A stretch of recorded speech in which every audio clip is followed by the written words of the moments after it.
السلام عليكم ورحمة الله وبركاته.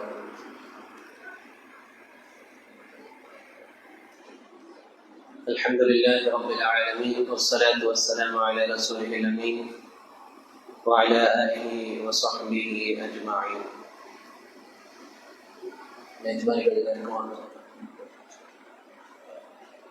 கண்ணியத்திற்குரிய அல்லாஹ்வின் நல்லடியார்களே, தாய்மார்களே, சகோதரிகளே, புனிதம் நிறைந்த ரமலானுடைய இறுதி பாகத்தில் குர்ஆன் இறக்கப்பட்ட அந்த நாட்களில் குர்ஆனோடு நம்முடைய தொடர்பை வலுப்படுத்திக் கொள்ள வேண்டும் என்கிற அடிப்படையில் தினந்தோறும் திருக்குர்ஆனுடைய விரிவுரைகளை, விளக்க உரைகளை செவியேற்று வருகிறோம். கஹஃப் அத்தியாயம், அருள்மறை குர்ஆனுடைய 18வது அத்தியாயத்தினுடைய விளக்க உரையை நேற்றைக்கு ஒரு பகுதியை செவியேற்றோம். அதனுடைய தொடர்ச்சியில் இன்றைக்கு மேலும் சில விஷயங்களை பகிர்ந்து கொள்ள இருக்கிறோம். 110 வசனங்களை கொண்ட அல் கஹஃப் அத்தியாயத்தின் 9வது வசனத்திலிருந்து 26வது வசனம் வரைக்கும் அல்லாஹ் தஆலா குகைவாசிகளுடைய வரலாற்றை குறிப்பிட்டு காட்டுகிறார். அதிலே குகைவாசிகள் அவர்கள் வாழ்ந்த பகுதியில் அல்லாஹ்விற்கு மாற்றமான, ஓரிரை கொள்கைக்கு மாற்றமான செயல்பாடுகள் இருப்பதை கண்டு அவர்களுடைய மனம் வெறுப்படைந்து அந்த இறை கொள்கைக்கு மாற்றமான, ஓரிரை கொள்கைக்கு மாற்றமான அந்த செயல்பாடுகளை நெஞ்சுரத்தோடு அங்கே வாழ்ந்த அந்த மக்களுக்கு எதிராக அல்லது அரசருக்கு எதிராக எழுந்து நின்று நெஞ்சுரத்தோடு தங்களுடைய ஈமானிய உணர்வை வெளிப்படுத்தினார்கள். அதனால் பல்வேறு எதிர்ப்புகளை, நெருக்கடிகளை அவர்கள் சந்தித்தார்கள். இந்த ஒரு சந்தர்ப்பத்திலே அவர்களுக்குள் ஒரு ஆலோசனை பிறக்கிறது. நாம இங்க இருக்கிறதை விட, நாம் வாழக்கூடிய இந்த பகுதியில் இருப்பதை விட ஒதுங்கி சென்று விடுவது மேல். ஒதுங்கி சென்று இந்த குழப்பங்களில் இருந்து நம்மை நாம் பாதுகாத்துக் கொள்ளலாம், நம்முடைய ஈமானிய உணர்வை பாதுகாத்துக் கொள்ளலாம் என்கிற அடிப்படையில் அதுல ஒரு நபர் ஆலோசனை சொல்றாரு, நம்ம எங்க போயிடலாம், ஒரு குகையின் பக்கம் ஒதுங்கி விடலாம் என்று. சில நேரங்கள்ல அந்த மாதிரியான சிச்சுவேஷன்ஸ் வரும். ரொம்ப குழப்பமா இருந்துச்சுன்னா என்ன பண்ணிடணும், தனிமையை நோக்கி போய்விட வேண்டும். ரசூலுல்லாஹி ஸல்லல்லாஹு அலைஹி வஸல்லம் அவர்களுடைய ஃபித்னா சம்பந்தமான ஹதீஸுகள் ஒரு காலகட்டத்தில் மனிதனுக்கு, ஒரு அடியானுக்கு ஆகச் சிறந்த ஒரு பொருளாக ஆடு இருக்கும் அப்படின்னு ஸல்லல்லாஹு அலைஹி வஸல்லம் சொல்லக்கூடிய ஹதீஸ். ஏன்னா ஆடு எனக்கு இருக்கும் அப்படின்னு சொன்னா அவ்வளவு குழப்பங்கள் நிறைந்த ஒரு சிச்சுவேஷன்ல அந்த ஆட்டை அப்படியே வைத்து கொண்டு மலைகளை நோக்கி, உயரமான பகுதிகளை நோக்கி சென்று விடலாம், இந்த குழப்பங்களில் இருந்து நம்மை பாதுகாத்துக் கொள்ளலாம் என்று அடியான் நினைக்கிற அளவிற்கு உண்டான குழப்பமான காலகட்டங்கள் எல்லாம் அடியார்களுக்கு மத்தியிலே வரும் அப்படின்னு. அப்போ கஹஃப்வாசிகள் அவர்களுக்குள் ஒரு ஆலோசனை பிறக்கிறது. இந்த குழப்பத்திலிருந்து நம்மை தற்காத்துக் கொள்வதற்கு நாம் என்ன செய்யலாம், ஏதேனும் ஒரு இடத்தில் ஒதுங்கி விடலாம் அப்படின்னு சொல்லி, இது மாதிரி ஒரு குகை இருக்கு, அந்த குகையை நோக்கி நாம் ஒதுங்கி விட்டால் என்ன அப்படின்னு சொல்லி அவர்களுக்குள் ஒரு ஆலோசனை பேசுகிறார். அதுதான் அல்லாஹ் தஆலா அந்த அத்தியாயத்தினுடைய 16வது வசனத்திலே சுட்டி காட்டுகிறார். وَإِذِ اعْتَزَلْتُمُوهُمْ وَمَا يَعْبُدُونَ إِلَّا اللَّهَ فَأْوُوا إِلَى الْكَهْفِ يَنشُرْ لَكُمْ رَبُّكُمْ مِنْ رَحْمَتِهِ وَيُهَيِّئْ لَكُمْ مِنْ أَمْرِكُمْ مِرْفَقًا. நம்ம ஒதுங்கி போய் ஒரு குகையிலே தஞ்சம் அடைந்தால் அல்லாஹ்வுடைய ரஹ்மத், அருள் நமக்கு கிடைப்பதற்கான வாய்ப்பு இருக்கிறது என்று சொல்லி அவங்களுக்குள்ளார ஒரு இளைஞர், அந்த இளைஞர்கள் ஒரு நபர் ஆலோசனை சொல்றாரு. அப்ப இந்த இடத்துல குகை சார்ந்த ஒரு குறிப்பு, அவங்க ஒதுக்கக்கூடிய குகை எப்படி இருந்தது. நம்ம நேற்றைய தினத்துல பார்த்தா அந்த குகை என்பது எந்த இடத்தில் அமைந்திருந்தது என்பதிலே ஒரு ஆதாரப்பூர்வமான உறுதியான தகவல்கள் இல்லை.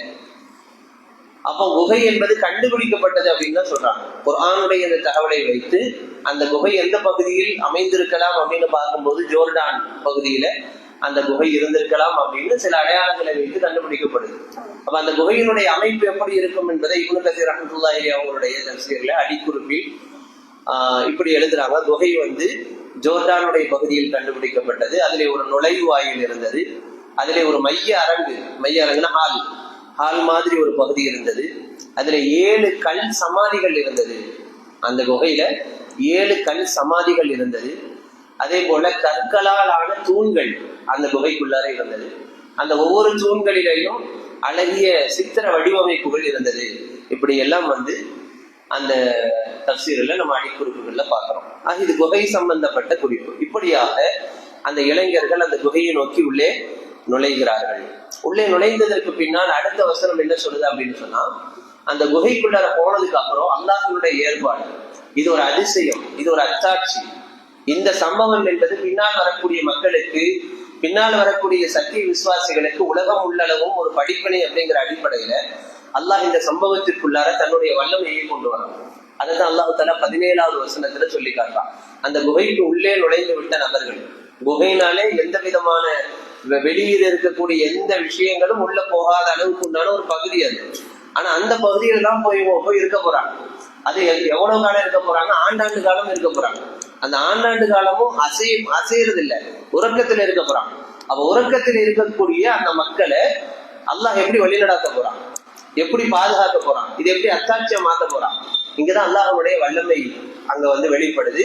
அல்லாஹ் அந்த குகையினுடைய செட்டப்பை உள்ள போனதுக்கு அப்புறம் எப்படி எல்லாம் வடிவமைக்கிறாங்கிறத அல்லாஹ் தஆலா அந்த 17வது வசனத்துல சொல்லி காட்டுறான். எப்படி சொல்றான்?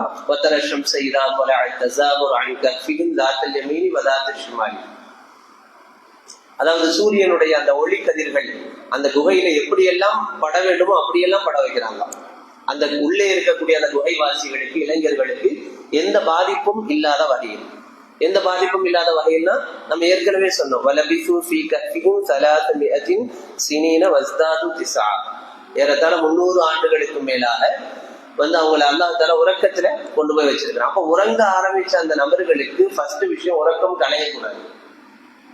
உறக்கம் களையக்கூடாதுன்னா வெளிச்சம் படக்கூடாது.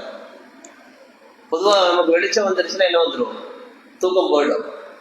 அப்போ சூரியனுடைய அந்த ஒளி உள்ளே இருந்த அந்த இளைஞர்கள் தூக்கம் களையாத விதத்துல அந்த சூரியனுடைய ஒளியை படக்கூடிய ஒரு வேலையை அல்லாஹ் தஆலா செஞ்சா.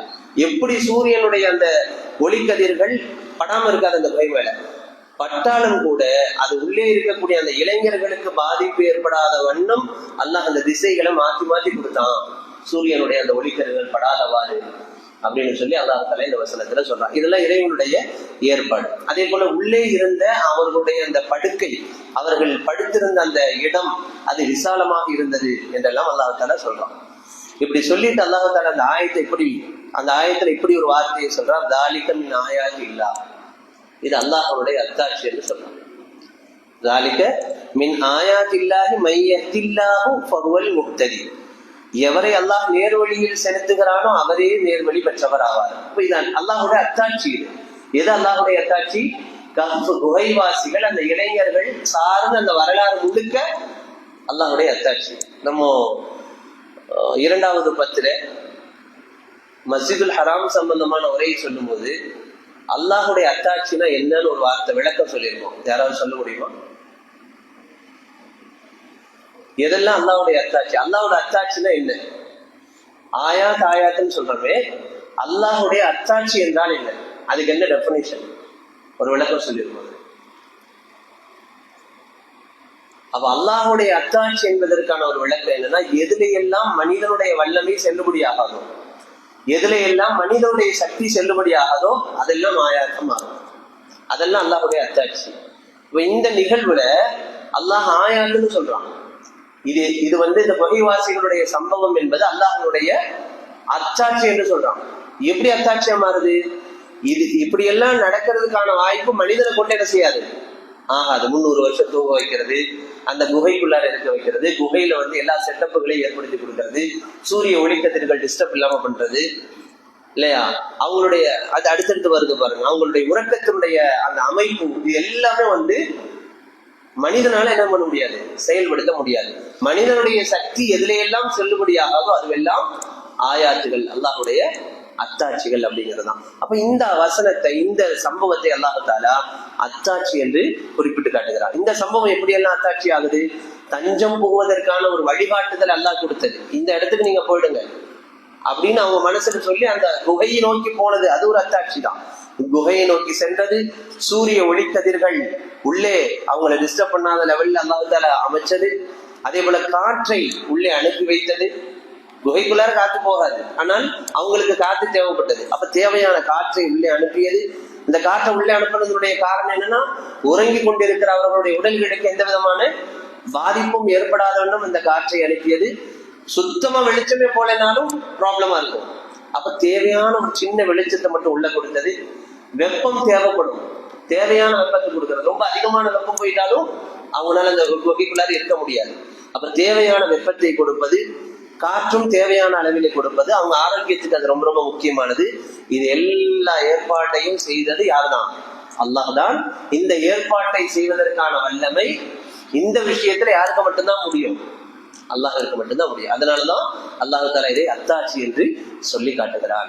அப்ப இந்த அத்தாட்சியான நிகழ்வு உள்ளே செல்கிறார்கள், அவர்கள் உறக்கத்திற்கு செல்கிறார்கள். அந்த உறக்கத்தினுடைய அமைப்பு கூட அல்லாஹ் தஆலா எப்படி அமைச்சு வச்சிருந்தான் அப்படிங்கிறது அடுத்த வசனம் சொல்லுது. 18வது வசனம், வதஹ்சபுஹும் யகாலு வஹும் ருகூதுன் வனக்லிபுஹும் ذاتல் யமீன் வذات ஷிமால்.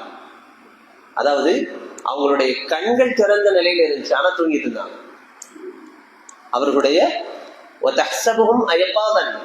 அவர்களுடைய கண்கள் விழித்திருந்தது, ஆனால் அவர்கள் உறங்கி கொண்டிருந்தார்கள். நபிட்ட அல்லாஹ் சொல்றான், நீங்க அவங்கள பார்த்தீங்கனால அவங்களுடைய முகம் எப்படி இருந்திருக்கும்?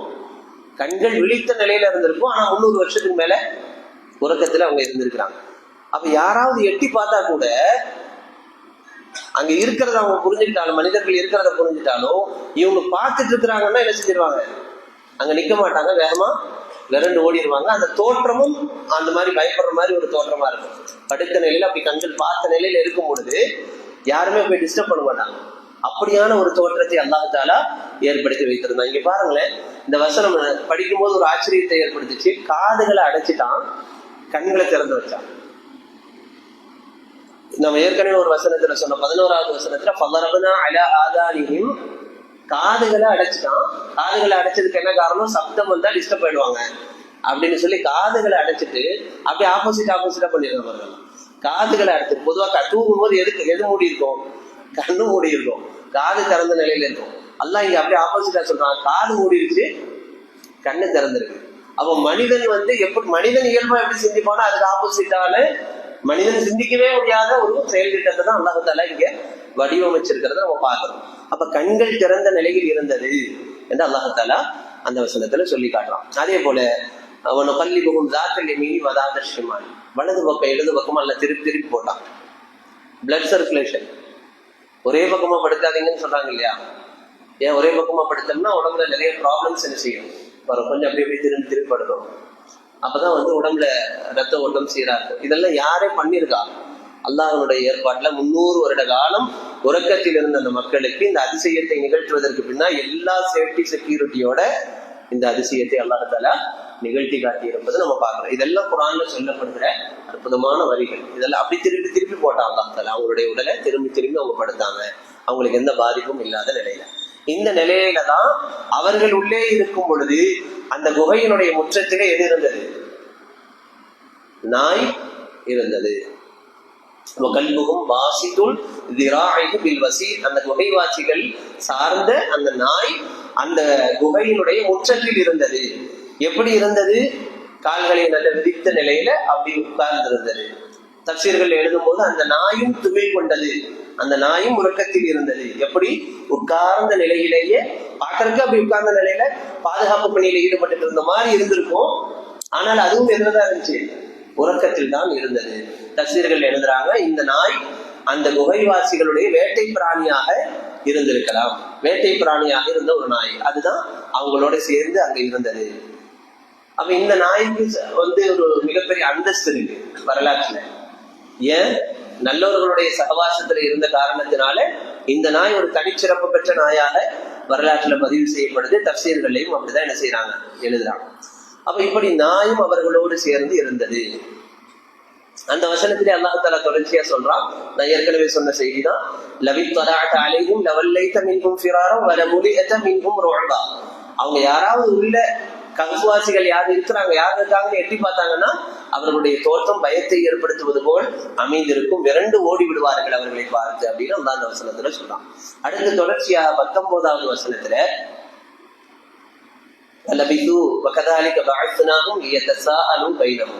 இப்படி உறக்கத்துல இருந்த அவர்கள் பல நூறு ஆண்டு காலம் வந்து உறக்கத்திலிருந்து அந்த நீண்ட உறக்கத்திலிருந்து எழுப்பி விடுறாங்க. எழுப்புதனுடைய நோக்கம் என்ன? இது அவர்களுக்குள்ளார ஒரு ஷேரிங் நடக்கணும். எவ்வளவு நாள் நம்ம தூங்கணும், என்ன இதுன்னு அவங்களுக்குள்ளார பேசிக்கணும். இதை கொண்டு ஒரு படிப்பினை என்ன செய்யணும், மனித சமூகத்துக்கு கொடுக்கணுங்கிறது அல்லாஹ்வுடைய ஏற்பாடு. அப்ப எந்திரிச்சிடறாங்க. எழுந்ததற்கு அப்புறம் ஒருத்தருக்கு ஒருத்தர் என்ன செய்யறாங்க, பேசிக்கொள்றாங்க. وَكَذَلِكَ بَعَثْنَاهُمْ لِيَتَسَاءَلُوا بَيْنَهُمْ قَالَ قَائِلٌ مِّنْهُمْ كَمْ لَبِثْتُمْ.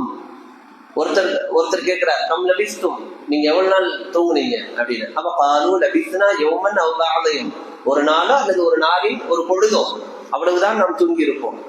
قَالُوا رَبُّكُمْ أَعْلَمُ بِمَا لَبِثْتُمْ. இப்படி ஒருத்தருக்கு ஷேர் பண்ணும் போதே ஒருத்தர் சொல்றாரு, இல்ல உங்க ரப்புக்கு தான் தெரியும் நீங்க எவ்வளவு நாள் தூங்குனீங்க அப்படின்னு சொல்லி.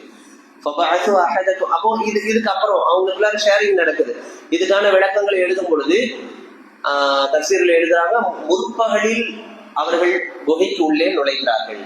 அவர்கள் கண் விழிப்பது பிற்பகலில், அதாவது காலை பகுதியில முற்பகல்ல அவங்க குகைக்குள்ளார நுழைஞ்சு உறக்கத்துக்கு போறாங்க. அவர்கள் கண் விழிக்கிற நேரம் பிற்பகல். அப்ப அதனால காலையில தூங்கி சாயங்காலம் எந்திரிச்ச மாதிரி ஒரு ஃபீலிங் அவங்களுக்கு என்ன செஞ்சிருக்கு, இருந்திருக்கு. அதனாலதான் எழுந்த உடனே கொஞ்ச நேரத்துல நம்ம என்ன செஞ்சிருக்கோம், தூங்கி இருக்கிறோம். அந்த இடைப்பட்ட நீண்ட நெடுங்காலம் அவர்கள் உறக்கத்தில் இருந்தது அவர்களால என்ன செய்ய முடியல, உணர முடியல. இப்படியே பேசிக்கிட்டே இருக்கும் போது திடீர்னு தூக்கத்துல என்ன இருக்காது, பசி பெருசா தெரியாதுல. கொஞ்ச நேரம் கழிச்சு பேசிட்டே இருக்கும்போது, ரொம்ப நேரமா பேசிட்டே இருக்கும்னா போய் ஏதாவது சாப்பிடறதுக்கு ஏதாவது வாங்கிட்டு வாங்க அப்படின்னு சொல்லி அவர்களை வந்து என்ன செய்யறாரு, சொல்றாரு. சரி, இப்படி பேசிக்கிட்டே இருந்தா என்ன, அடுத்து நம்ம ரொம்ப முக்கியமான ஒரு தேவை இருக்கு. فَبَعَثُوا أَحَدَكُمْ بِوَرِقِكُمْ هَذِهِ إِلَى الْمَدِينَةِ فَلْيَنْظُرْ يَتَلَطَّفْ وَلَا يُشْعِرَنَّ بِكُمْ أَحَدًا. இப்பதான் உங்களுக்குள்ளார ஒரு பேச்சு மாறுது. சரி, எண்ணிக்கையில ஒரு பக்கம் இருக்கட்டும், நமக்கு தேவையான உணவை யாராவது போய் வாங்கிக்குவாங்க அப்படின்னு சொல்லி கையில அவங்க உள்ள நுழையும் போது வெள்ளி காசுகள் வைத்திருக்கலாம். அந்த வெள்ளி நாணயங்களை காசை அவங்கள்ட்ட இருந்தது 300 வருஷத்துக்கு முன்னாடி. வல் யதலத்தஃப் அப்படிங்கிறது நீங்க குர்ஆன் எடுத்து பாத்தீங்கன்னா 13 வரி 15 வரியுடைய ஜுஸூல வந்து வல் யதலத்தஃப் அப்படிங்கிறதா குர்ஆனுடைய சரி பாதி பகுதி அப்படின்னு போட்டிருப்பாங்க. இதுதான் குர்ஆனுடைய சரி பாதி. அந்த வல் யதலத்தஃப் அப்படிங்கிற வார்த்தை தான் குர்ஆனுடைய சரி பாதி அப்படின்னு சொல்லி போட்டிருப்பாங்க. நீங்க எடுத்து பாத்தீங்கன்னா தெரியும். அது மாடர்ன் குர்ஆன்ல இருக்காது, வெளிநாட்டு பிரிண்ட்ல இருக்காது. இங்க 13 வரி 15 வரி குர்ஆன்ல எடுத்து பாத்தீங்கன்னா வல்யத்துல மட்டும் பெருசா இருக்கும். அது ஓரங்கள் நீங்க எழுதியிருப்பாங்க, இதுதான் குர்ஆன்ல பாதி அப்படின்னு எழுதியிருப்பாங்க. அந்த வார்த்தை தான் அது வல்யத்தஃப். போறவரு ரொம்ப விழிப்புணர்வோட இருக்கட்டும், போறவனு ரொம்ப விழிப்புணர்வோட இருக்கட்டும். என்ன விழிப்புணர்வு? இன்னமும் அடுத்து இன்னமும் யظهروا عليكم يرجموكم او يعيدوكم في ملتهم ولن تفلحوا اذا ابدا. ஒருவேளை நீங்க போய் நம்மதாங்கிறது கண்டுபிடிச்சிட்டாங்கன்னா, ஒதுங்கி வந்த நம்மள ஒருத்தர் தான் கண்டுபிடிச்சிட்டா ஒன்னும் உங்களை கொன்றுவாங்க. அப்படி இல்லை அப்படின்னு சொன்னா அவங்களுடைய பழைய மார்க்கத்துக்கு உங்களை அழைத்துக் கொள்வார்கள். அதனால கொஞ்சம் எச்சரிக்கையோட நீங்க என்ன செய்யுங்க, போய்க்குங்க. உங்களை யாரும் அடையாளம் தெரியாதவாறு நீங்கள் நடந்து கொள்ளுங்கள் அப்படின்னு சொல்லி அனுப்பிச்சு வைக்கிறாங்க. அப்ப இவர் அந்த நிலையில போறாரு. அடுத்த வசனத்துல அல்லாஹ் தஆலா இப்படி சொல்லி காட்டுறான், وَكَذَلِكَ أَعْثَرْنَا عَلَيْهِمْ وَكَذَلِكَ أَعْثَرْنَا عَلَيْهِمْ. இன்னும் நிச்சயமாக அல்லாஹ்வின் வாக்குறுதி உண்மையானது என்றும் நிச்சயமாக மறுமை வருவதில் எவ்வித சந்தேகமும் இல்லை என்றும் அவர்கள் அறிந்து கொள்வதற்காக அவர்களுடைய விஷயத்தை நாம் வெளிப்படுத்தி காட்டினோம். அப்ப அங்க போறாரு. போனதுக்கு அப்புறம் இவருடைய நிலைகள், இவங்க ஒதுங்கி வந்தது, குகையில வாழ்ந்தது எல்லாம் யாருக்கு தெரிய வருது? அந்த மக்களுக்கு தெரிய வருது. இதை தெரிய வச்சது யாரு? அல்லாஹ் தான். அதுதான் இந்த வசனத்துல அல்லாஹ் சொல்ற, நாம தான் அங்க வெளிப்படுத்தி கொடுத்தோம். இந்த மக்கள் இப்படி எல்லாம் இருந்தவங்கன்னு சொல்லி அந்த மக்களுக்கு அடையாளம் தெரிகிற மாதிரியான ஒரு சூழலை நாம தான் உண்டாக்கி கொடுத்தோம். ஏன் உண்டாக்கி கொடுத்தோம்? அதற்கான அடிப்படை காரணம் இருக்கு. இந்த வசனம் என்ன சொல்லுதுன்னா, மரணித்த பின்னால் எழுப்புவதற்கான சக்தியும் ஆற்றலும் யாருக்கு இருக்கு? சர்வ வல்லமை படைத்த அல்லாஹ்விற்கு இருக்கிறது என்பதை இந்த சம்பவத்தின் மூலமாக அந்த மக்களுக்கு உணர்த்தணும் ஒண்ணு. அதே போல மறுமை என்பது நிச்சயமாக நிகழும். இதே போன்று ஒரு எழுப்பப்படுதல் நாளைக்கு மறுமை என்கிற நாளில் நடைபெறும் அப்படிங்கிறத அந்த எல்லா மக்களுக்கும் மறுமை சார்ந்த உணர்வை ஏற்படுத்துவதற்காக அல்லாஹ் தஆலா இதெல்லாம் செஞ்சு காட்டினான்னு சொல்லி அவர்களை எழுப்ப வைத்தது நாம் தான் என்று அல்லாஹ் தஆலா சொல்லி காட்டணும். அப்ப அது எப்படி நடக்குது? இவர் போறாரு, உணவை அந்த கையில காசு எடுத்துட்டு போறாரு, போய் கடையில போய் நிற்கிறாரு. கொஞ்சம் உணவுப் பொருளை கொடுங்கன்னு. சரி, உணவுப் பொருளை தரலாம். அந்த உணவுப் பொருள் தரப்பட்ட உடனேயே இவர் கொடுக்குற காசு என்னவா இருக்கு பாக்குறாரு, அவரையும் பாக்குறாரு கடைக்காரரு, இந்த நாணயத்தையும் பாக்குறாரு. எப்பயோ உள்ள ஒரு நாணயத்தை அந்த காசை கொடுத்து எனக்கு என்ன செய்யுங்க உணவு கொடுங்கன்னு கேட்கிறாரு. இது ஏதோ ப்ராப்ளமா இருக்கு. நம்ம வித்தியாசமா தானே பார்ப்பாங்க. இப்ப கொண்டு போய் நீங்க அந்த அன்னைக்கு நம்ம 5 பைசா 10 பைசா எல்லாம் கொடுத்து வாங்கி சாப்பிட்டுருப்போம்ல, அதை இப்ப போய் கொடுத்தீங்கன்னா எப்படி இருக்கும்? அது மாதிரிதான் அவர் பார்த்துருக்கிறாரு. பார்த்துட்டு ஒரு மாதிரி அது பண்ணோம்னா அப்ப விசாரிச்சிருக்கிறாரு. அப்போ ஒருவேளை இவருக்கு ஏதாவது உதவிக்கு தேவை கிடைச்சிருக்கலாமோ அப்படின்னு சொல்லி யோசிச்சுட்டு அதுக்கு தகுந்த மாதிரி பேச்சு கொடுக்குறாரு அந்த கடைக்காரர். அப்போ இந்த நபர் போன நபர் சொல்றாரு, ஏன் இப்படி சந்தேகமா என்கிட்ட கேக்குறீங்க? நேற்றைய தினம் கூட நான் இங்க வந்துட்டு போனேன்ல. அவர் சொல்றாரு, நேற்றைய தினம் கூட நான் இங்க வந்துட்டு போனேன். இந்த திக்கியானசுங்கிற அந்த மன்னர் அவரு தானே இங்க ஆட்சியில இருக்கிறாரு. இப்படி எல்லாம் பேசும்போது அந்த கடைக்காரர் ஒருவேளை ஒரு புத்தி சுவாதீனம் இல்லாதவரோ ஒரு பைத்தியமாக இருப்பாரோ அப்படின்லாம் சொல்லி தங்களுக்குள்ளார அந்த பக்கத்துல அருகாமையில இருக்கிறவங்கள்ட்ட எல்லாம் அந்த விவரங்களை சொல்லி கடைசியில அவரை எங்க கொண்டு போய் நிறுத்துறாங்க? அப்போது ஆட்சியில் இருந்த அந்த ஆட்சியாளரிடம் கொண்டு போய் நிறுத்துறாங்க. அப்ப அந்த ஆட்சியாளர் அவரோடு சேர்ந்த அந்த மக்கள் எல்லாரும் இந்த விவரத்தை தெரிஞ்சுக்கிட்டு எங்க வர்றாங்க? இவரை அழைத்து கொண்டு அந்த குகையை நோக்கி வர்றாங்க. இந்த குகையை நோக்கி வந்ததற்கு பின்னால் 2 விதமான ரிவாயத்துகள் விளக்கங்கள் இப்னு கஸீரில் எழுதப்படுது. ஒன்று, அவர்கள் உள்ள அந்த குகைக்கு அருகாமையில வந்த உடனேயே எந்த இளைஞரை அழைச்சிட்டு வந்தாரோ அந்த பொருள் வாங்கறதுக்கு போனவங்க, அவர் என்ன சொல்றாரு, நான் உள்ள போனாதானே உங்களுக்கு அவங்கள்ட்ட விவரத்தை சொல்ல முடியும், என்ன உள்ள அனுப்புங்க அப்படின்னு கேட்கிறாரு.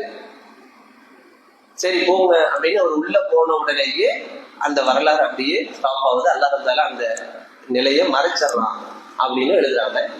இன்னொன்னு, இவர் உள்ள போறாரு, பின்னாடி யாரும் போறா? அந்த மன்னர், அந்த மக்கள் எல்லாருமே எதுக்குள்ளார போறாங்க? குகைக்குள்ளார போறாங்க. குகைக்குள்ளார போனோடனே அந்த மீதம் இருக்கிற இளைஞர்கள் எல்லாரும் யாரை வரவேற்கிறாங்க? அந்த மன்னரையும் அந்த மக்களையும் வரவேற்கிறாங்க. எப்படி வரவேற்பு கொடுக்குறாங்க அப்படின்னு சொன்னா, முன்பொரு காலத்தில் இருந்த அந்த திக்கியானஸ் என்கிற மன்னன் அவங்க வாழ்ந்த காலத்துல அவன் கொடுங்கோல் அரசனாக இருந்தான். இப்போது அங்கே இஸ்லாமிய மயம் இருக்கிறது. அந்த அரசன் இஸ்லாமிய அரசனாக இருந்தான். அதனால அவர் உள்ள போனாரு, இவங்களும் வரவேற்றாங்க. அவங்களோட நல்ல பரஸ்பரமான பரிமாற்றங்கள் எல்லாம் நடந்தது. அதுக்கு பின்னால் அவர்கள் என்ன செஞ்சாங்க? அந்த அரசரும் அந்த மக்களும் சந்தோஷத்தோடு அவர்களிடத்திலிருந்து விடைபெற்று சென்றார்கள். மறுபடியும் இந்த இளைஞர்கள் அங்கே துயில் கொள்ள ஆரம்பித்தார்கள். அதற்கு பின்னால் அவர்களுடைய காலங்களையும் அல்லாஹ் முடித்து வைத்தான். அவங்களுக்கு மரணமும் வந்தது. அப்படிங்கிற மாதிரி 2 வகையான அறிவிப்புகளை என்ன செய்யறாங்க அறிஞர்கள் நமக்கு கொடுக்கறத தஃசீர்ல கொடுக்கறத பார்க்கணும். அதற்கு பின்னால தொடர்ச்சியாக இது 21வது இறைவசனம், 22, அதே போல 25, 26 இந்த வசனங்கள்ல 22ல குகைவாசிகளுடைய எண்ணிக்கை சம்பந்தமாக, அதே போல 25, 26வது வசனத்துல அந்த குகைவாசிகள் தங்கியிருந்த காலங்கள் சம்பந்தமான விவரங்கள் பரிமாற்றங்கள் நடக்குது. இதுல எல்லாம் அல்லாஹ் சொல்ல வர்றது, அறிஞர்கள் சொல்ல வர்றது என்ன அப்படின்னா, இதுல எந்த விதமான விவாதமும் தேவையில்லை. அதுல எந்த விதமான நிறைய ஏற்றத்தாழ்வுகள் இருக்கலாம். அந்த 22வது அத்தியாயம் நேற்று கூட சகோதரர் ஒருத்தவங்க கேட்டாங்க, 3 பேர் தானே அப்படின்னு. இந்த வசனம் அப்படிதான் சொல்லுது. செய்யப்போன அவர்கள் சொல்கிறார்கள், சலாத்தக்கும் ராபியமும் கல்புகும், 3 பேரு குகைவாசிகள், 4வதா நாய். வயப்பூலோன ஹம்சத்தும் சாதிசுகம் கல்புகும், 5 பேர் குகைவாசிகள், 6வதாக நாய். அப்புறம் வயப்பூலோன சபாத்தும் சாமிலுகும் கல்புகும், 7 பேர் குகைவாசிகள், 8வதாக நாய். இப்படியான குர்ஆனுடைய வசனத்தினுடைய தொடர்கள் இருக்கு. எண்ணிக்கையில ரப்பி அலமு பிஇத்ததிஹிம் மா யஅலமுஹும் இல்லா கலீல், நீங்கள் நபியே நீங்கள் அவர்களிடத்திலே சொல்லிவிடுங்கள், ரப்பி அலமு பிஇத்ததிஹிம், அந்த எண்ணிக்கை கரெக்டா எவ்வளவுங்கிறது யார் தான் அறிவா? அல்லாஹ் தான் அறிவான்.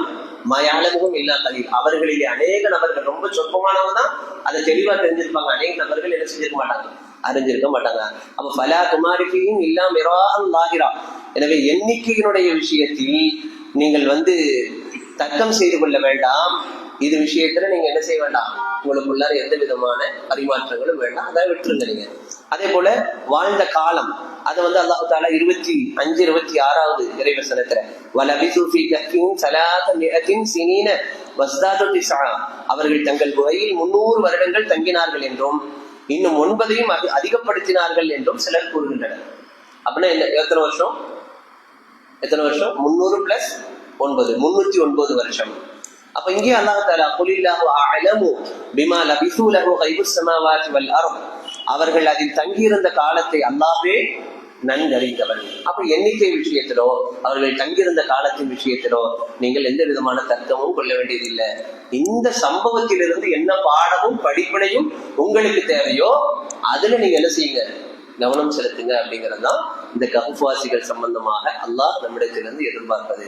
அப்ப இடையில 23, 24வது இறைவசனம் சம்பந்தமா நம்ம சொல்லல.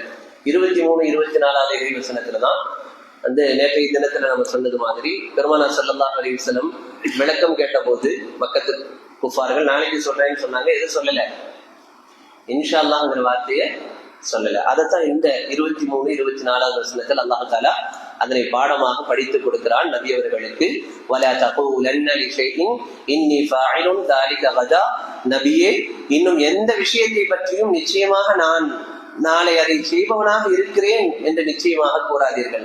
மாறா எப்படி சொல்லுங்க, இல்லா ஐயஷா அல்லாஹ், அல்லாஹ் நாடினாலே தவிர அப்படிங்கிற அந்த வார்த்தையை நீங்க சேர்த்து சொல்வது அதுதான் சரியானது அப்படிங்கிற அந்த வழிகாட்டுதலை அல்லாஹ் தஆலா இந்த 23, 24வது வசனத்திலே கொடுப்பதை பார்க்கிறோம். அப்ப இதுதான் வந்து நாற்பெரும் குகைவாசி அந்த சூரத்துல் கஹ்ஃப் அத்தியாயத்தினுடைய நாற்பெரும் வரலாறுகளில் முதல் வரலாறு குகைவாசிகள், குகையில் தங்கிய சில இளைஞர்கள் சம்பந்தமான இந்த வரலாறு என்பது இதுதான்.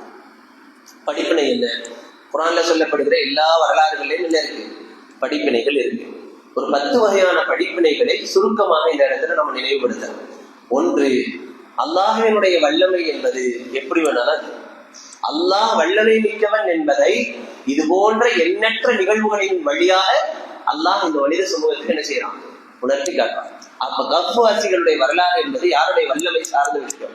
அல்லாஹ்வுடைய வல்லமை. அல்லாஹ் நாடினால் என்னதான் நடக்கும். 300 வருடம் உறங்க வைத்தது என்பது நம்ம பார்வையில அது ஆச்சரியமா இருக்கலாம். அது எப்படி சாத்தியமா சாத்தியம் இல்லையா நாம யோசிக்கலாம். ஆனால் அல்லாஹ்விற்கு இதுவெல்லாம் மிக இலகுவானது. இது முதலாவது படிப்பினை, அல்லாஹ் வல்லமை மிக்கவன். இரண்டாவது, அல்லாஹ்விடம் உதவி நாடினால் அல்லாஹ் உதவுவான். அது எப்படி உதவுவோம் நமக்கு சொல்ல முடியாது. இப்படி எல்லாம் அந்த இளைஞர்களுக்கு அல்லாஹ் உதவி இருப்பானா என்பதை யாரும் எதிர்பார்த்திருக்க மாட்டாங்க. அந்த இளைஞர்களே எதிர்பார்த்திருக்க மாட்டாங்க. ஒரு குகையிலே ஒதுக்கி அந்த குகையின் வழியாக பல்வேறு ஒரு வரலாற்று நிகழ்வுகளை ஏற்படுத்தி அதை அதனுடைய அத்தாட்சியாக மாற்றுவது இதெல்லாம் அல்லாஹ்வுடைய உதவி. அப்ப அல்லாஹ்வினுடைய உதவி என்பது நாம் அவனை எதிர்பார்த்து நிற்கும் போது அல்லாஹ் எப்படி வேண்டுமானாலும் நிகழ்ச்சி காட்டுவான் என்பது இரண்டாவது படிப்பினை. மூன்றாவது படிப்பினை, குர்ஆனிய வரலாறுகளில் எந்த சந்தேகமும் கொள்ளக்கூடாது என்பது மூன்றாவது படிப்பினை. குர்ஆன்ல இது போன்ற எண்ணற்ற வரலாறுகள் இருக்கும். அதனாலதான் இந்த வாசகத்தை அல்லாஹ் இந்த அத்தியாயத்துல சொல்றான், நஹ்னு நகுஸ்ஸு அலைக நபஅஹும் பில் ஹக். இந்த செய்தியை உங்களுக்கு சத்தியமான செய்தியாக நாம் சொல்கிறோம். அப்ப குர்ஆன்ல சொல்லப்பட்டிருக்கிற சூரத்துல் கஹ்ஃப் என்பது சத்தியமான வரலாறு. இதுல சந்தேகம் செய்யக்கூடாது, வரவே கூடாது. குர்ஆனிய வரலாறுகளில், குர்ஆனிய செய்திகளில் எந்த சந்தேகமும் நமக்கு என்ன செய்யக்கூடாது, கொஞ்சம் கூட வரக்கூடாது. இது மூன்றாவது பாடம். நான்காவது பாடம் என்ன அப்படின்னு சொன்னா, இளமை காலம் எப்படி இருக்கணுங்கிறதுக்கு ஒரு பெரிய முன்னுதாரணம் யாரு? இந்த குகைவாசிகள். இளமை காலத்தை அவர்கள் எவ்வளவு தூரம் ஈமானிய உறுதியோடு பயன்படுத்தி இருக்கிறார்கள், அதற்காக வேண்டி எவ்வளவு பெரிய சோதனை அனுபவிச்சிருக்கிறாங்க, அதற்காக வேண்டி ஒதுங்கி போய் தன்னுடைய வாழ்க்கையை அமைச்சிருக்கிறாங்க. இதெல்லாம் எந்த காலத்தில் நடந்தது? இளமை பருவத்துல. ஃபித்யத்துன்னு அல்லாஹ் தஆலா சொல்றான். அந்த ஃபித்யத் என்பதற்கு அறிஞர்கள் விளக்கம் சொல்லும் போது இந்த டீனேஜனுடைய காலத்துல இருந்து தொடங்கி ஒரு 25 வயசு அந்த மாதிரியான ஒரு காலகட்டம்.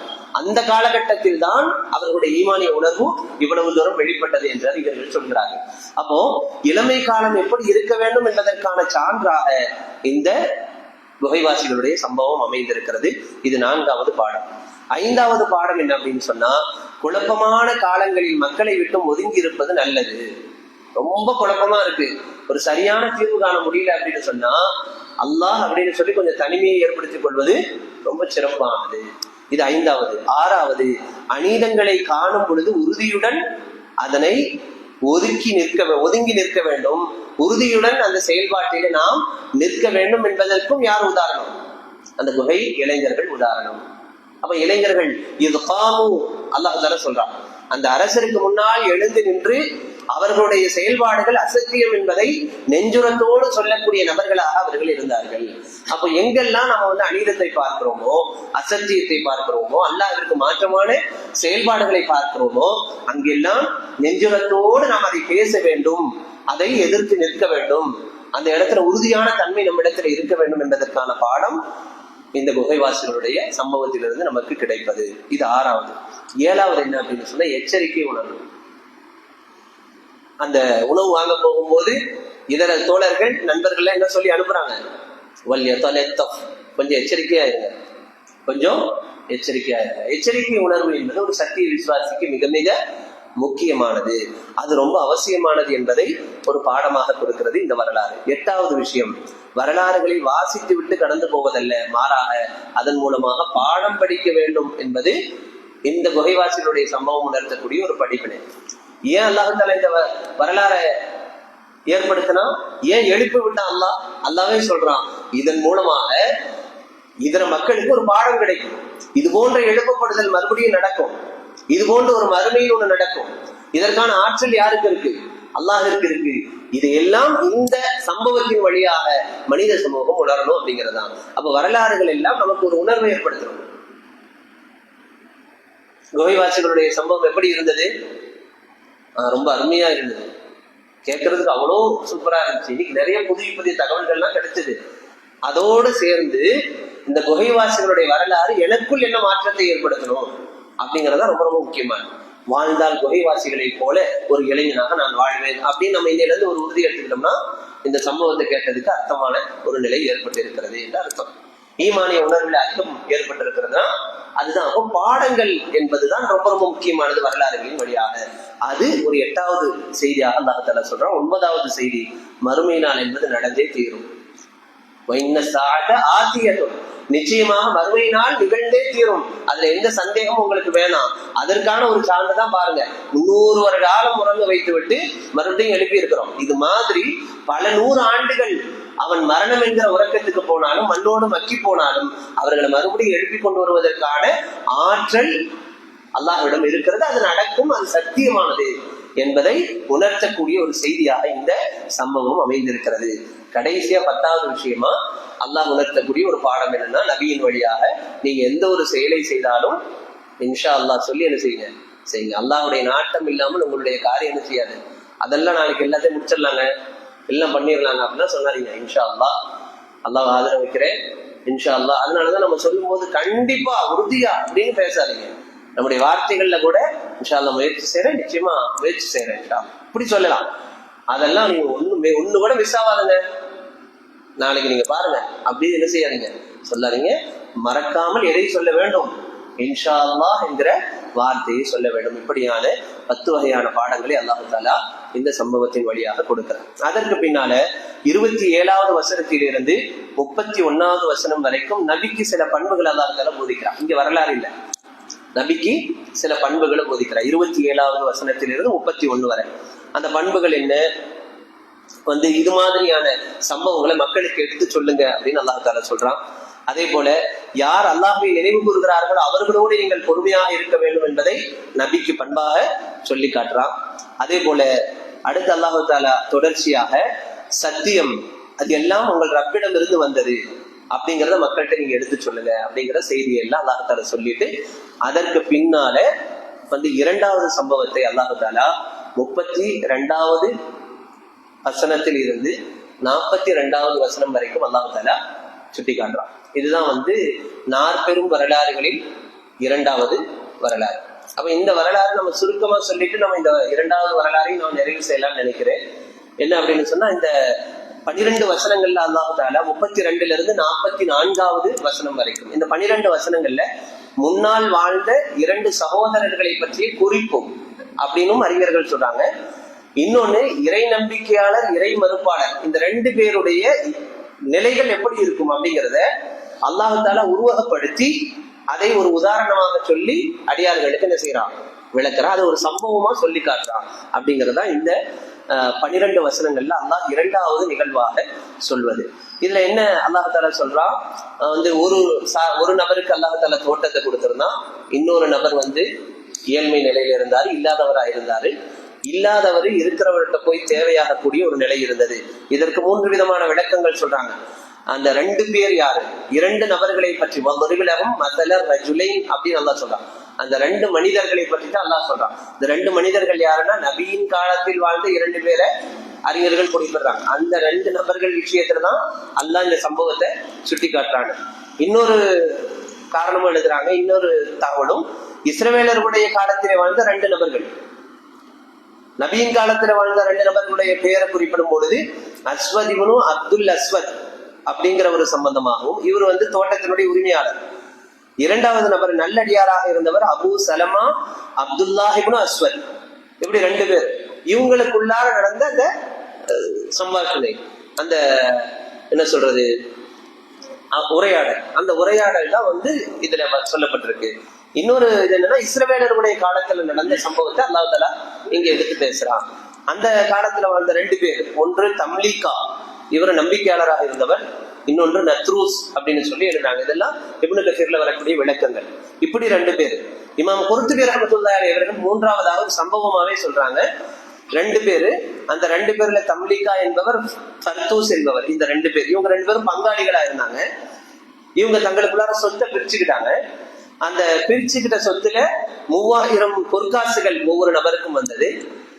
நல்லடியாராக இருந்த அந்த நபர் தன்னிடம் இருந்த அந்த 3000 பொற்காசுகளை என்ன பண்ணாரு, முழுவதுமாக அல்லாஹ்வின் பாதையில கொடுத்தாரு. ஒரு 1000 பொற்காசுகளை அடிமைகளை வாங்கி உரிமையிட்டாரு. ஒரு 1000 பொற்காசுகள்ல ஆடைகளை வாங்கி தேவையுள்ளவர்களுக்கு தர்மமா கொடுத்தாரு. ஒரு 1000 பொற்காசுகள்ல உணவுப் பொருட்களையா வாங்கி பசித்தவர்களுக்கு உணவளித்தாரு. இப்படி தன்னுடைய தன்னுடைய பங்கா வந்த அத்தனை பொருளையும் என்ன செஞ்சாரு, நல்ல பாதையில செலவழித்தாரு. ஆனால் இன்னொரு நபர் எதுவுமே செய்யல. அதை வைத்து என்ன செஞ்சாரு, நல்ல அழகான பெண்களை மணமுடித்தார். நல்ல கால்நடைகளை வாங்கி அதை பெருக்கினாரு. ஒரு பெரிய செல்வந்தர் நிலைக்கு போனாரு. ஒரு கட்டத்துல இவர் செலவழிச்சுட்டாரா இல்ல, இவருக்கு ஒரு தேவை வரும்போது இவர் யார்கிட்ட போய் நிக்கிறாரு, அந்த கையில காசு வச்சுட்டு இருந்த இன்னொரு நபரிடத்துல போய் நிக்கிறார். எனக்கு தேவை இருக்கு, ஏதாவது கொடுங்கன்னு கேட்கும் போது அப்பதான் அந்த மனிதர் சொல்றாரு, இப்ப கேக்குறிய, உனக்குன்னு ஒரு பங்கு வந்துச்சா இல்லையா, அந்த பங்கை வச்சுட்டு நீ நல்லா பொழைச்சிருந்தீங்கன்னா இப்ப என்ன மாதிரி இருந்திருக்கலாம்ல, அதை என்னென்னமோ பண்ணிட்டு அதெல்லாம் அல்லாஹ்வுடைய பாதையில நன்மைன்னு சொல்லி கொடுத்துட்ட நீ, இப்ப தேவைன்னு நிக்கிற பத்தியா, இதுக்குதான் காசை வச்சிருக்கணுங்கிறது அப்படிங்கிற மாதிரியான துணியில அவர் பேசுறாரு. அப்படி பேசும் பொழுது இந்த நல்லடியார் சொல்றாரு, அப்படிலாம் சொல்லாதீங்க, இந்த உலகத்துல மனிதனுக்கு கிடைக்கிற எல்லாம் யார் கொடுத்தது, அல்லாஹ் கொடுத்தது. அவனுடைய ஆற்றல் உள்ளது, அது ஆற்றல்ல உள்ளது. அல்லாஹ் நாடாமல் எந்த விதமான வசதி வாய்ப்புகளும் நமக்கு என்ன செய்யாது, கிடைக்காது. இதை நீங்க மறக்க கூடாதுங்கிற அடிப்படையில் உபதேசங்களை எடுத்து சொல்றாரு. அவர் என்ன செய்யல, அவர் எடுத்துக்காம பெருமை அடித்தார். தன்னுடைய அகம்பாவத்தை அவர் வெளிப்படுத்தினார். அதன் மூலம் ஒரு மிகப்பெரிய இழப்பை சந்தித்தார் என்பதை அருள்மறையினுடைய வசனங்கள், கஃபருடைய வசனங்கள் தொடர்ச்சியாக விவரிக்கும் பொழுது கடைசியில அல்லாஹு தாலா இந்த சம்பவத்தை சொல்லி நிறைவு செய்யும் போது இப்படி சொல்லுவான். என்ன அப்படின்னு சொன்னா, அவரு உள்ள நுழையும் பொழுது கைசேதத்தோடு நுழைந்தார். காலையில எந்திரிச்சு பார்க்கிறார், இவ்வளவு பெருமை கொண்ட அந்த நபருடைய தோட்டங்கள் எல்லாம் ஒன்றுமில்லாத பதர்களாக அல்லாஹ்வின் மூலமாக அழிக்கப்பட்டிருந்தது. அந்த அழிக்கப்பட்ட அந்த நிலையை பார்த்து அவருடைய நிலை எப்படி இருந்துச்சுன்னா,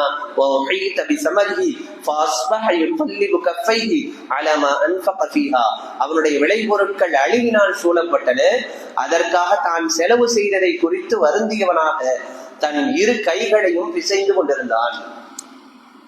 அத்தோட்டமானது வேரோடு சாய்ந்து கிடைக்கின்றது. இதனை பார்த்த அவன், என் இறைவனுக்கு எவரையும் நான் இணை வைக்காமல் இருந்திருக்க வேண்டுமே என்று புலம்பினான் என்று கூறினான் என்று குர்ஆனுடைய வசனம் சொல்லுது. இந்த வசனத்தினுடைய கடைசி இந்த சம்பவத்தை முடிக்கும் போது அல்லாஹ் இப்படி சொல்லுவான், வலம் தகுல்லஹு ஃபிஅத்துன் யன்சுருனஹு மின் தூனில்லாஹ் வமா கான முன்தஸிரா. அல்லாஹ்வை அன்றி அவனுக்கு உதவி செய்யும் கூட்டத்தார் எவரும் அவனுக்கு இருக்கவில்லை. அப்ப பொதுவாக இந்த உலகத்திலே நன்மையான காரியம் நடப்பதும் சரி, நமக்கு ஏதேனும் இழப்புகள் ஏற்பட்டு விட்டாலும் சரி, அந்த எல்லா நேரத்திலேயும் யாருடைய ஆற்றல் தான் இருக்குது, அல்லாஹ்வுடைய ஆற்றல் தான் இருக்குது. அப்ப எவ்வளவு பெரிய செல்வம் வந்தாலும் நம்முடைய மனங்கள்ல எது வரக்கூடாது, எல்லாம் நம்ம சம்பாதிச்சதுதான். சில நேரங்கள்ல நம்ம ஒரு சொந்த வீடெல்லாம் கட்டிட்டோம்னு வச்சுக்கோங்களேன், பொதுவாவே ஒரு இது வரும். என்ன வரும், சாதாரண நம்ம வாகனத்துல போயிட்டு இருந்த காலகட்டம் ஒன்னா இருக்கும், நடந்து போயிட்டு இருந்தப்போ ஒரு ஆட்டிடியூட் இருந்திருக்கும். அதுவே ஒரு வண்டி வாங்குறதுக்கு பின்னாடி ஒரு ஆட்டிடியூட் வேற மாதிரி இருக்கும். டிவிஎஸ் உடைய ஆட்டிடியூட் வேற மாதிரி இருந்திருக்கும். அதுவே கீர் வண்டியனுடைய ஆட்டிடியூட் என்ன இருந்திருக்கும், வேற மாதிரி இருக்கும். அல்ல நமக்கு வாய்ப்பு கொடுத்து ராயல் என்ஃபீல்டு வாங்கினோமோ அப்போ ஒரு ஆட்டிடியூட் இருந்திருக்கும். அப்படி இறங்கி அந்த ஸ்டாண்டு போடுறது, எல்லா ஸ்டைலும் மாறி இருக்கும். அதுவே ஒரு 4 வீலர் வாங்கியிருந்தோன்னு வச்சுக்கோங்க, அப்ப அந்த காரை கறந்துட்டு அடியாளுங்கிறது, அப்போ நம்முடைய உணர்வுகளே வேற மாதிரி இருக்கும். அப்ப இந்த எல்லா நேரத்திலேயும் நாம் புதுப்பித்துக் கொள்ள வேண்டிய ஒரே ஒரு உணர்வு இருக்குங்கிறதா இந்த சம்பவம். என்ன? இது எல்லாம் யாரு கொடுத்தது? அல்லாஹ் கொடுத்தது. அது மறந்துடாதீங்க. எல்லா காலத்திலேயும் நீங்கள் அனுபவிக்கிற எந்த பெரிய நியாமத்துகளாக இருந்தாலும் எல்லாம் அல்லாஹ்வுடையது அப்படிங்கறத நீங்க என்ன செய்யக்கூடாது, ஒருபோதும் மறக்க கூடாதுங்கிற ஒரு பாடத்தை இந்த 2 தோழர்கள் வழியாக அல்லாஹ் தஆலா மனித சமூகத்துக்கு உணர்த்தணுங்கிறதான் இந்த கஹ்ஃபில் சொல்லப்பட்டிருக்கிற 2வது இந்த நிகழ்வினுடைய சுருக்கமான ஒரு நோக்கமாக இருக்கிறது. இதுல என்ன படிப்பினைகள்? ஒரு 5 வகையான படிப்பினைகளை இந்த சம்பவத்தின் வழியாக நாம் எடுத்துக்கொள்ள முடியும். முதலாவது படிப்பினை என்னன்னா, இந்த உலகத்தில் வழங்கப்படும் எல்லா நியமத்துகளும் அல்லாஹ்வுடையது. எனவே அல்லாஹ்விற்கு பொருத்தமானவற்றில் அதனை செலவழிக்க வேண்டும். அல்லாஹ்வுக்கு மாற்றமான வழியில செலவழிச்சிடக்கூடாது. இது முதலாவது பாடம்.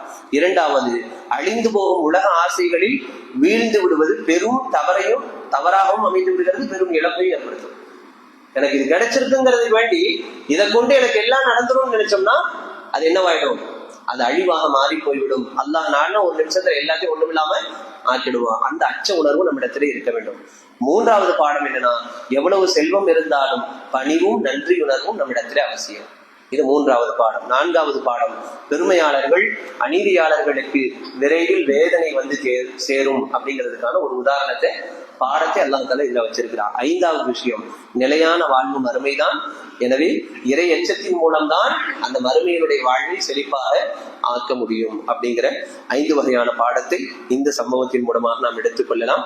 ஆக குர்ஆனுடைய ஒவ்வொரு நிகழ்வுகளும் ஒவ்வொரு வசனங்களும் பல்வேறு பாடங்களை நமக்கு அள்ளித்தரக்கூடிய விஷயங்களாக இருக்கின்றன, அள்ளி தருகின்றன. அந்த வகையில் அல் கஹ்ஃப் என்கிற 18வது அத்தியாயம் என்பதும் 40 வரலாறுகளின் மூலமாக மனித சமூகத்திற்கு நிறைய பாடங்களை எடுத்துச் சொல்கிறது. அதில் 2 வரலாறுகளை இதுவரைக்கும் நாம் செவியேற்றி இருக்கிறோம். நாளைய தினம் மூசா அலைஹிஸ்ஸலாம், ஹித்ர் அலைஹிஸ்ஸலாம் இருவருக்கும் மத்தியில் நடந்த அந்த உரையாடல்கள், அவர்களுடைய பயணங்கள், அது தரக்கூடிய பாடங்களை பற்றியான விவரங்களை இன்ஷா அல்லாஹ் அறிந்து கொள்ள இருக்கிறோம். எல்லாம் வல்ல இறைவன் அறிந்ததை கொண்டு அமல் செய்யக்கூடிய நல்லடியார்களுடைய கூட்டத்திலே அல்லாஹ் நம் எல்லோரையும் ஆக்கி அருள் புரிவானாக. وآخر دعوانا الحمد لله رب العالمين. الحمد لله رب العالمين. اللهم صل على